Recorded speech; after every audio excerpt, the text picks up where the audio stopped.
Welcome to another video. In this video in particular, I'm going to be showing you a game where I got not just one, but two brilliant moves. See, I couldn't believe that I actually got two brilliant moves because I think this is my first ever time doing this. My next goal is to get three brilliant moves in a game, and I did end up winning this game. If I remember correctly, I believe okay, it was 84% accuracy. That's the accuracy of this game.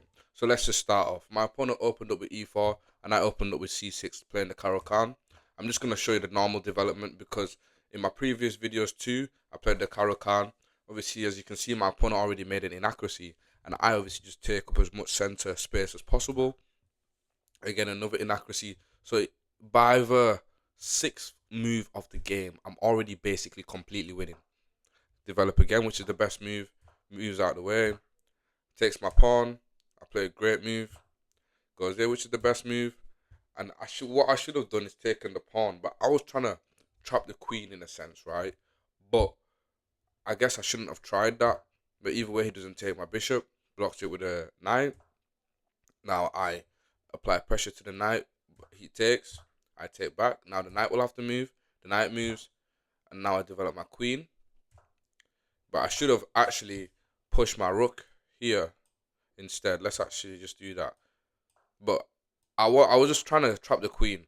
But we do actually end up being in this situation regardless. Because as you can see, I end up playing this move. And it is a great move still.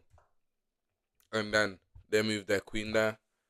And then I attack their bishop and take it, which means now their knight's in the game. So I shouldn't have done that, but again, I was just too heavily focused on the queen in this game, and I feel like that's what cost me a bit. That was like one of my issues. I was way too focused on the queen, and then here I developed the pawn to attack the bishop. Takes. I take with the rook because I didn't want to trade queens. I knew that I'm down at 1 point of material, down a pawn basically. So I might as well keep the queen on the board and just keep applying the pressure. He castles, I castle. And my pawn is really far ahead. So I know I can cause issues. I move my king out the way. Obviously he was in check. Plays a questionable move pushing that pawn. And then I play a miss by aligning my rook on the same line as the king. But obviously, sometimes when the computer says these are misses and stuff, obviously the computer is right in a sense. But at the same time, at 1,000 elo, we're not gonna find the moves the computer wants to find. And these moves work well for the situation and things like that. Obviously, my opponent could play the best move and get out of it and then absolutely win the game, but that's unlikely to happen. So when the computer says misses and inaccuracies, I'm not take it with a pinch of salt. Obviously, it's correct, but at 1,000 elo, that's not the level to expect. Now I align my rooks. I push the pawn, and he takes, which is a blunder. I take with the queen with check. He blocks with the rook, and I sacrifice the bishop, which is the first brilliant move. And he takes with the knight. I sacrifice the rook. I sacrifice the rook. And he takes with the pawn. And then now I take the pawn with the rook. Queen takes. And now I'm just up a queen. And even though it says it's equal, like I always say, at this elo, having a queen is better than having all these pieces that my opponent has. Because as you're going to see now, I'm going to start moving my queen around the board.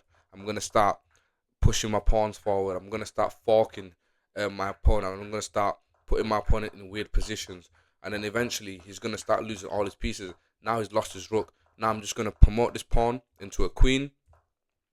He moves. Obviously, I could have checkmated quicker. But regardless of that, I wasn't even bothered about how quick to checkmate. I've got 1 minute and 44 on the clock left. And I'm going to checkmate him in 1, 2, and 3. That is what you call a beautiful checkmate. And as you can see, my time is only 1 minute and 41 seconds left, right? Yeah. And I need to always have games like this where I do take my time because I do genuinely believe at my level, if I take my time, I can genuinely beat pretty much everyone I'm playing against of recent anyway. Like every game I've lost, it's always because I'm either rushing or I'm just being blind in the sense of they'll make a move and I won't look what that move does. I'll just move what I was already planning on moving and things like that, which cost me. But either way, I hope you enjoyed this video.